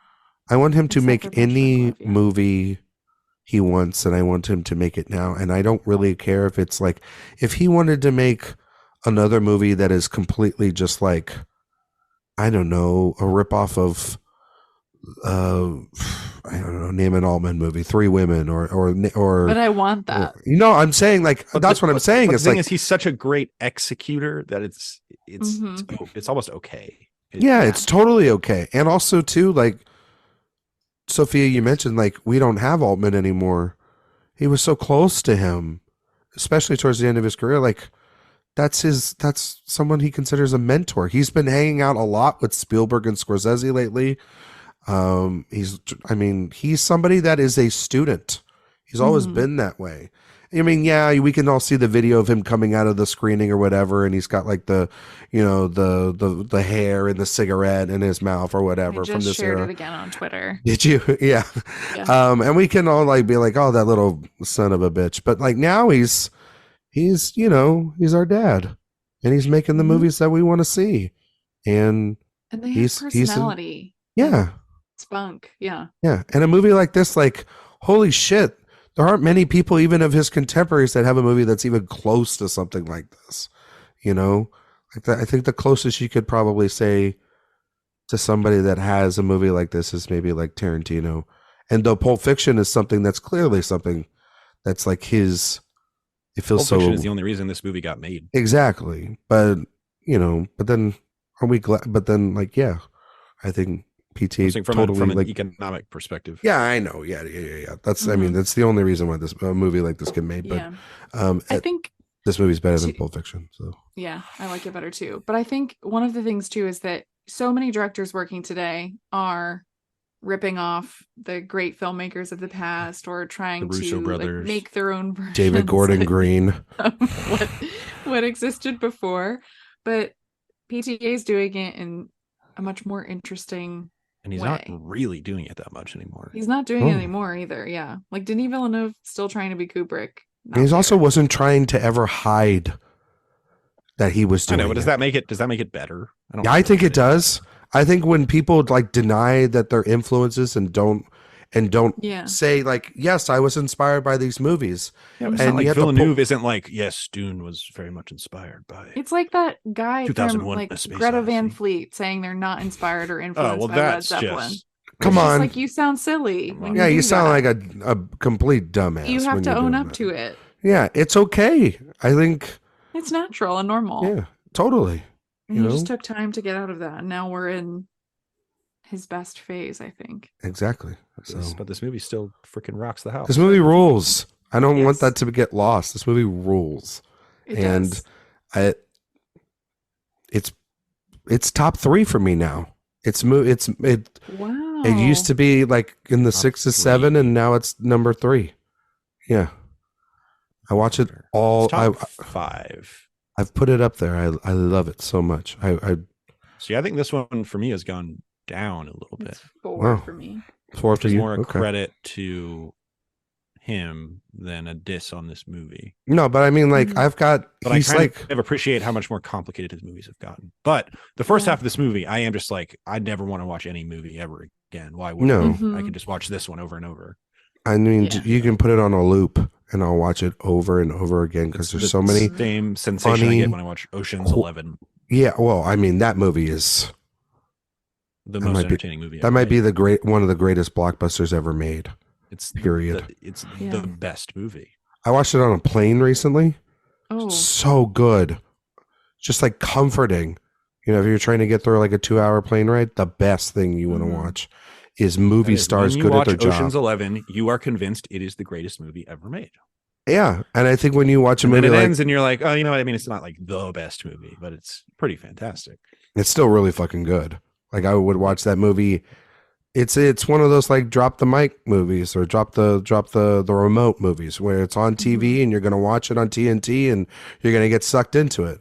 And Boogie Nights, I feel, is very much that for PTA's filmography. I mean, like I can watch any. Ryan, you're the only person under 40 who still watches cable. Like, I mean, these are no longer relatable. Listen, I've got the box. I actually watch cable. Yeah, you gotta watch cable. I mean, Sophia's watching. Bravo. She's watching Bravo. I'm watching sports. Yeah. I watch sports. That's all I got. Yeah, that's the only. That's the only reason I have a fucking box to begin with. If I didn't have this unhealthy relationship with sports, I've been getting better with mine. Yeah, I think sports. Like I can't do it. Like it's that thing in Godfather 3. Every time I'm out, it gets sucked back in. You know, I can't. My football team stinks. So That's true. I'm unshackled. I will say this: I've gotten better. I don't care about Sunday football anymore. I only care about Saturday football. Does that make sense? Is that okay? Like I've just given up. I only care about Phantom Thread. That's best movie ever made. That's true. That's my answer to that question. Maybe we'll talk about that in a couple weeks. Who knows? Maybe. Any last thoughts, quotes, things you want to say, favorite quotes? Who's the MVP of the movie? Oh, you know what? That's a good question. I think it's Cheadle. Paul Thomas Anderson. No, stop it. Of the cast. Of the cast. I think I would say Cheadle, but also not the MVP, but quick note. Shout out to Nina Hartley and Veronica Hart, porn stars who are in this movie. And Veronica Hart is the judge, and PTA calls her the Meryl Streep of porn, which is very funny. Again, a 28-year-old quote. I don't want to know what she did to get that title, but okay. I know. Yeah, I don't want to know either. But Google it, kids. Google it. Also, just fun little thing. But I would say that for me, it's Cheadle in terms of just performances. And that's wrong. I'm going Julianne Moore, please. Amber Waves. Okay, I'm still sticking with Cheadle. God, shit. I mean, I think you both are right. I think Reynolds, though, it's incredible. Reynolds, let's do it. 3 different answers. I love it. But then William H. Macy's great. I mean, they're all great. It's fucking tough. This is fun. This is what you love about what we all love about Altman, where he brings a cast of characters together and we're all being like, who's the MVP of that? And it's like, well, everybody's giving their best performance. And Paul Thomas Anderson is undoubtedly one of the greatest directors of actors. Oh, no question. Yes. That's why any actor would be chomping at the bit to work with him. It's like when people want to work with Tarantino right now. Like they want to work count with on the one best. hand the bad performances in a Tarantino movie. Same with maybe we'll talk about one of them next week. Oh, you mean praising her this week? You mean a PTA movie, not a Tarantino movie? Don't do that. Don't do that. Jade, no, don't say it, Jay. Don't do it. I'm undecided. I got to rewatch it to decide. You've got to maybe.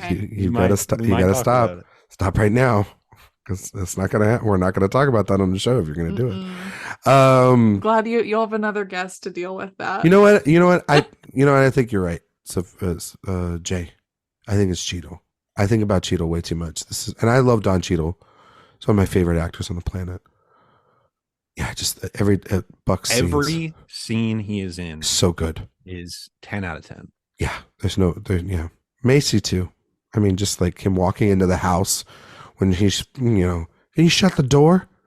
It's my fucking house. You know what I mean? It's my wife. Anyway, Jay. Yes. How you doing? I'm doing great. I'm ready to talk some awards. Okay. Well, before we get it out of here, we're going to test your award season knowledge based on the film we just reviewed, which was Boogie Nights. And a segment we like to call It's an Honor to Get Nominated. Jay, how many Oscars? Or actually, the question is, was Boogie Nights nominated for any Oscars? And how many Oscars was it nominated for? And what was it nominated for? All right. So the ones I'm pretty sure I know are Reynolds, Moore, screenplay. Okay. Who was the screenplay? Paul Thomas Anderson. That's correct. Okay. You want to make any other guesses? Did this get any texts? I feel like they wouldn't have given him enough credit this early in his career for the texts. Okay. But it is a period movie, which often gets some of those below the lines. How about wardrobe? So you're talking costumes? Costumes. That's incorrect. Ludicrous. What are we doing? Jay, you got it all right on the first pass. It was just 3 Oscars. Those are the only 3? Those are the only 3. Didn't get any below the line? Nope. What the hell? Editing? Editing? Are you kidding me? I know. Editing is the most absurd one out of all of them. To not get editing for this is God. But as good as it gets, got in. Well, you could say the first half there's like no edits in it, but then the second half with the montage is. I mean, like immaculate. Yeah, I mean, I would. No below the line. I mean, I nominated for director easily. Not even a question. I nominated for picture. Not even a question. Kick out as good as it gets. Let's go through it. Any other performances? I mean, I'm throwing Cheadle in there. Cheadle would, 100%. I'd probably kick out Greg Kinnear or Anthony Hopkins. Jeez. Ramastad. Look him up. Greg Kinnear for as good as it gets. Yeah. Yikes. I would keep. Plays a very nuanced depiction of a gay character. Yeah. Eric's favorite performance of all time. I'm putting it on the record. He's if he listens to the show, he's gonna get so mad. I mean, it's going in best pick. It's going in director. Yeah.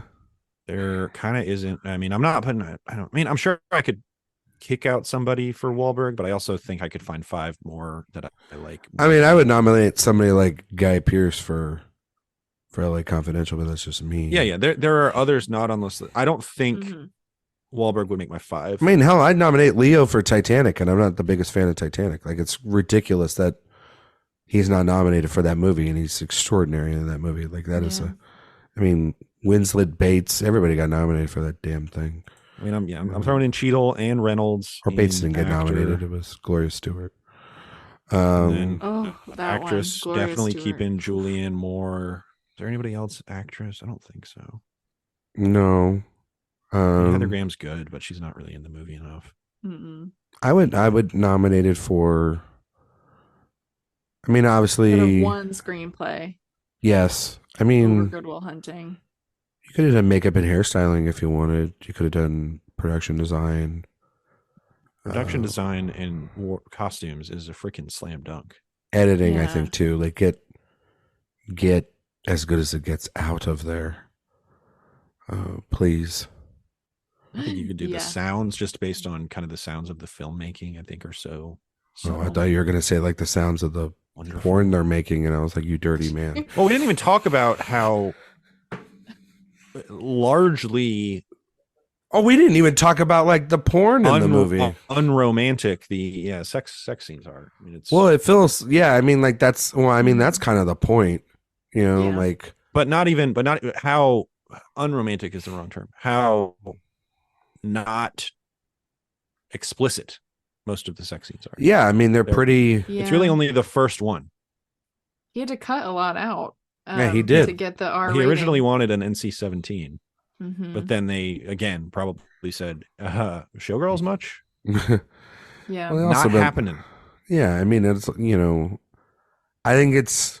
Although he apparently Kinda- said he wanted a 4-hour NC-17 movie, which I assume is just a negotiating tactic. Surely, Yeah, Yeah, I think sure. it's to get It to would like have the to be. 2.5 hour movie that he has. I think it's also Mhm. done kind of tastefully, weirdly enough too, and it might just speak to how this is like almost a family affair and how you would do it that but way. so much of it is the people watching it. Yeah, it's Mhm. the Close-ups of Burt Reynolds watching Roller Girl and Dirk for the first time. or it's Yeah. the Ricky I love when Jay they lean, behind the like, they show camera. them leaning and Yeah, watching. the It's best. so good. I mean, it's so good. I mean, I Yeah. think of the most explicit thing is the scene out in the like parking lot or whatever of Jack's house and the driveway. Yeah, and everybody's watching. And they're like, "Good for you! Like that's your wife." And my favorite part of that conversation is when what's his face is talking to William H. Macy, and they're talking about like the setup shots Ricky next day. Jay. when Ricky J. Yeah, and he's just like talking about everything,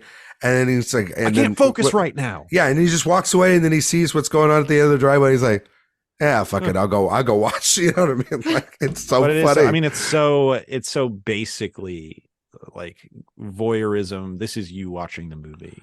Yeah, but it's also this like it's extremely hilarious. It's Yeah. very much a movie about watching movies. Yeah, but it's also too like none of them are like blown away. Like there's not like a shot I think of like when Dirk pulls his dick out, everyone's like, "Oh my god!" Like this is it's Godzilla or anything. Yeah. Everyone's just kind of like, No. Yeah, cool, yeah, keep it is shooting. very transactional. Yeah, Mhm. everyone's Thank you very much, Eddie. Yeah, One exactly. of the best lines in the movie. And That's so good. yeah, and then I think like as it goes on, I think it just gets when they're less of a family and all these outsiders start doing it or whatnot. It feels it feels dirtier in terms of like it just doesn't feel right. It feels there's not a lot of care into it, and it speaks to the selling out of Jack and sort of losing his artistic touch and everything. And I mean, like the scene in the limousine, which we really didn't talk about a lot, like that is just. It's fully just gone. He's gone full into sleaze, and and he's in those That's when frustrations. the movie is really leaning into getting a little into over the top territory. I think it still works, but it's on the bleeding edge of going a little too far.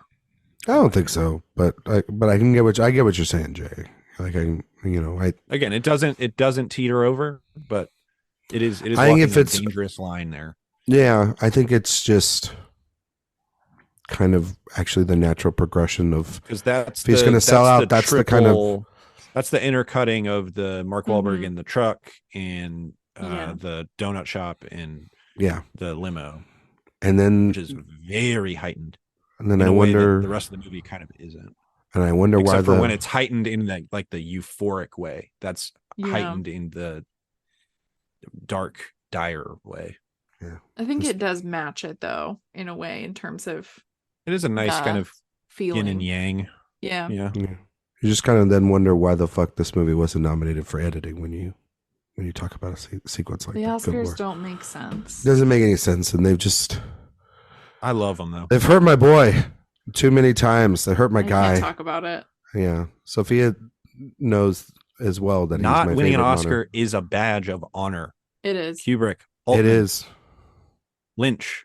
Yeah, If you It don't is. count the honoraries. Go it is. Donner. But when he's been, Yeah. and we'll talk about it, Jay. But when he's been so close so many times, it's kind of frustrating at a certain point. Like I will say this about Lynch, and I will say this about Kubrick, and I will say this even about Altman. They they've never, I think, been as close as he has been to winning multiple times, and the rug just being continuously pulled from him, and then like, you know, glaring misses that we'll talk about. It's just kind of, it's weird. That close? I don't think so. I don't think Altman was ever like the point where it's like, I mean, it's hard to come up with like the word. MASH was such a sensation. Yeah, but he was still, and it's hard because he was so fresh. Time when things were probably like would have been easier for the type of movie that he would make to win an Oscar. Yeah, I think like of all the egregious losses, I mean, PTA losing to Mr. Masterpiece Theater was really bad, but I mean, David Lynch losing to Ron Howard when he made Mulholland Drive. I mean, for God's sake. Bad. But then also, that's Altman too. Also, Mulholland Drive is such a weird movie. I mean, it was a solo nom. Like, it just reminds you of how dumb the Oscars can be. Yeah, I mean, like Altman has Gosford Park that year too. But he's nominated. I think we can all agree. Maybe that's close. That's close. They redeemed themselves with Coda. And we can all thank our lucky stars for that. Shut the fuck up. But yeah, I mean, like I think about Coda every day. I don't think I'm sure. I wake up and I just think about Coda. You know, Sean Hayter, she said she didn't want to win an Oscar. She didn't want to reinvent the wheel. But which Scorsese movie do you think Coda was inspired by? You know what I mean? Do you think you think she watched an Altman movie and said, "I'm going to make Coda"? Yeah, it's very Secret The Honor. Long Goodbye. Secret Honor. Oh my God. It's very Boxcar Bertha, you know. So I don't know. It's yeah, that movie's terrible. I don't know why you're bringing it up. Well, we'll have to talk about it in a couple weeks. Terrible, I guess.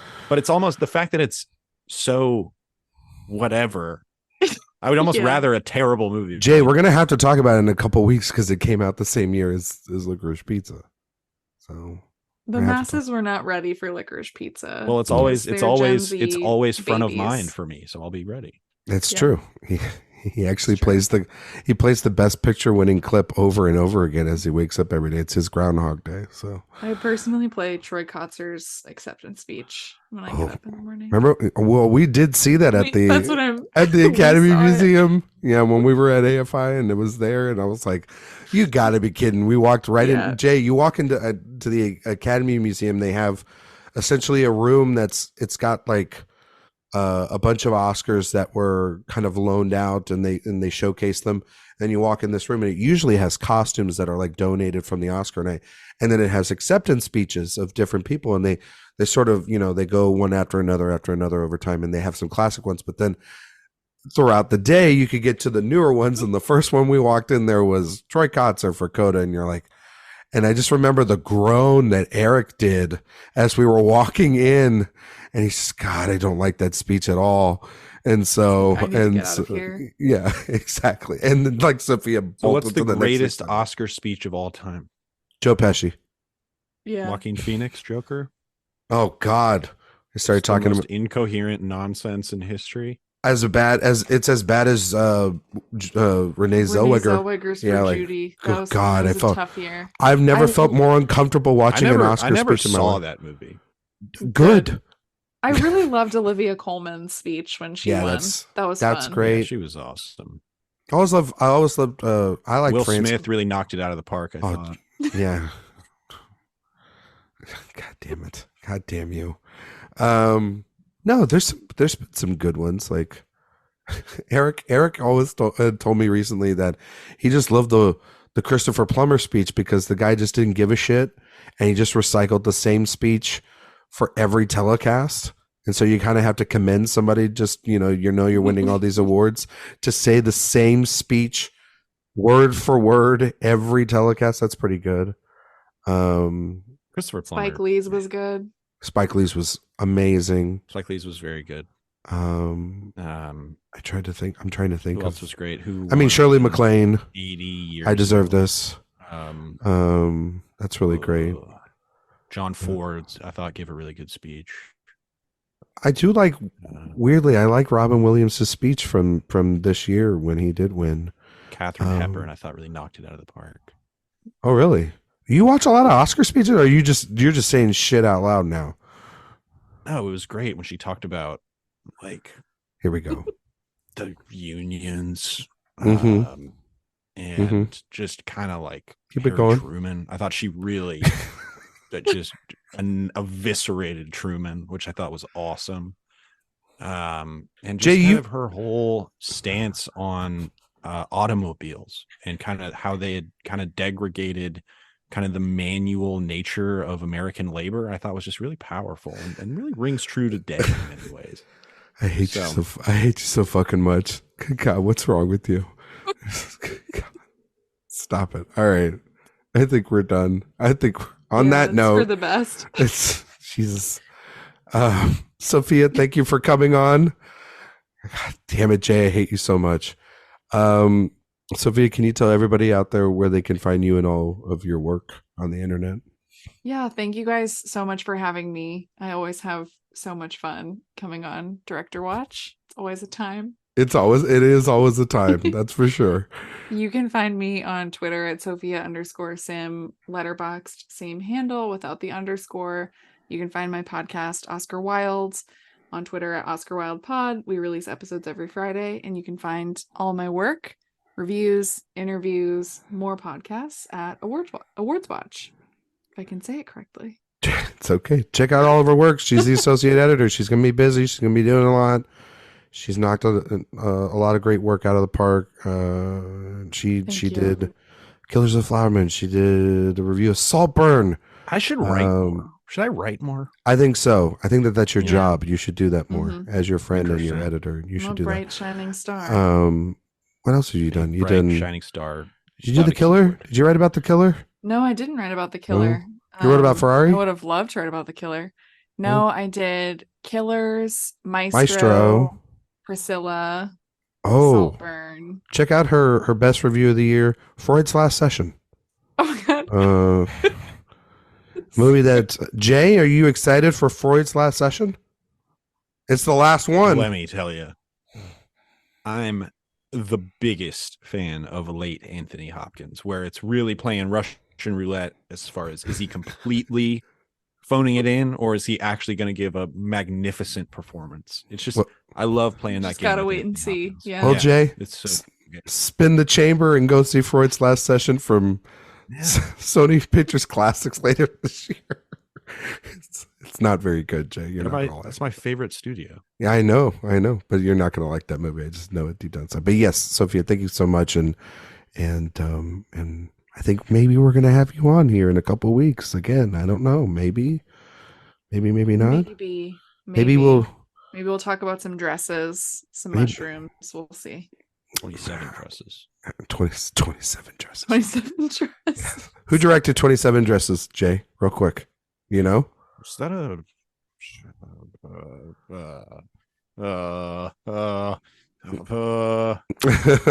Orson Welles? No, it wasn't Orson Welles. Sophia, are you looking this up? When you said that, what came to my mind was the guy who made Citizen Kane, and then I couldn't rember the guy who made Citizen Kane. You couldn't remember Orson Welles? Jay, this is I couldn't for about 10 seconds. Okay, who did 27? Person who directed 27 Dresses, her name is Anne Fletcher.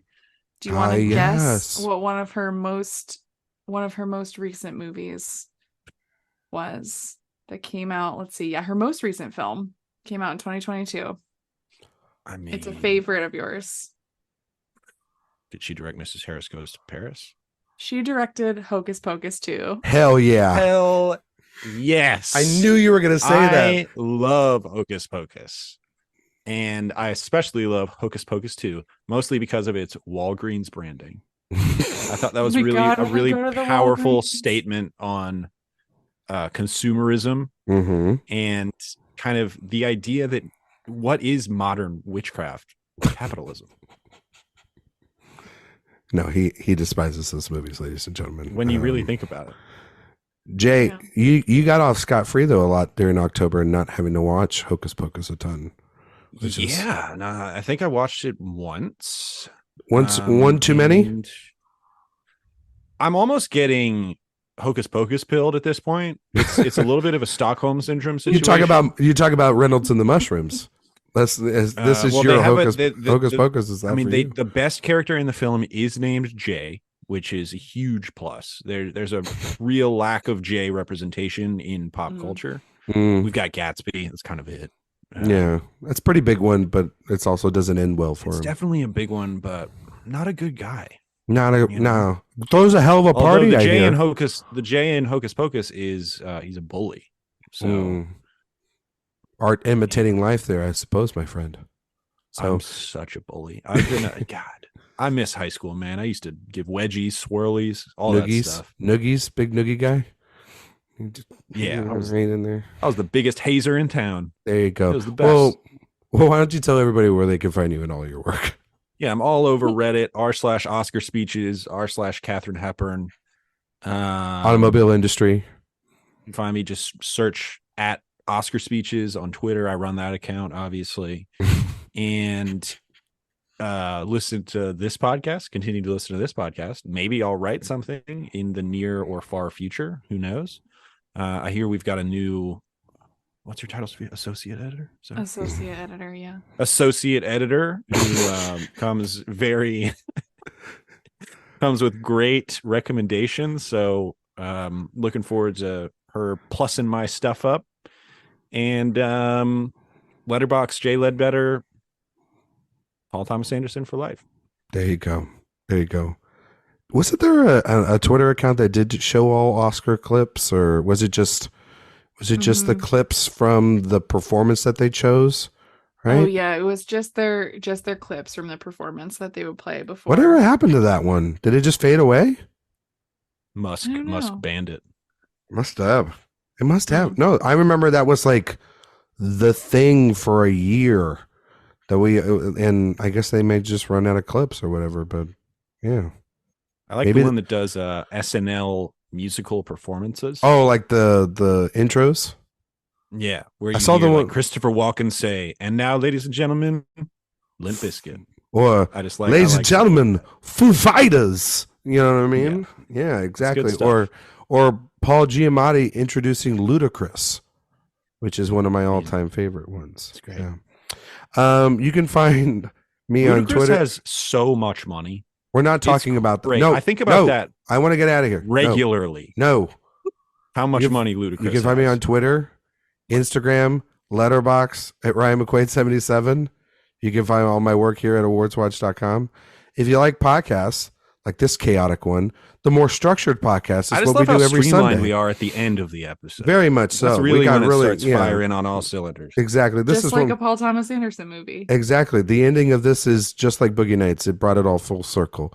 The chaos that the show provides to our audience. Like, you think about how much money he's made on Fast and Furious for being go to iTunes, seventh lead in the movies. Spotify. I mean, it's really like Tyrese as well. Give 5-star reviews. 15 years, and he's just dining While out. While you're over at the website, please also absolutely unbelievable. Sign up for the newsletter. Not to mention Vin Diesel. What is he doing anymore? Eric would really appreciate the newsletter. One, video game movie that a few years ago that did like nothing, and he's just making Fast and Furious movies. Yeah.